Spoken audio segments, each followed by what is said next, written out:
এই যে আমাকে ডাক্তার রাজ্জাক, আমি ওকে খুব ভালো মানুষ মনে করেছি।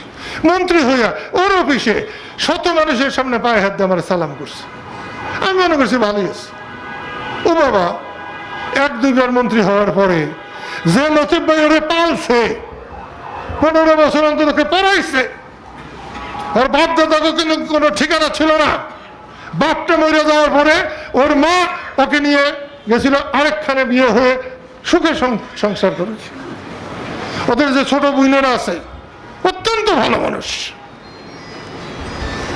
সেই রাজ্জাক স্বাধীনতার পর যতবার টাঙ্গাইল আসছে আমি ইনভলভে করে 2000 করে টাকা দিতাম।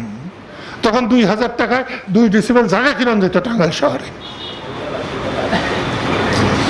আমাকে অনেকবার বলেছি, আমি যারা ইনভলভে টাকা দিতাম এটা নিয়েও গর্ব করতো যে ও এর আগে ইনভলভে টাকা দেওয়া শিখছিল না।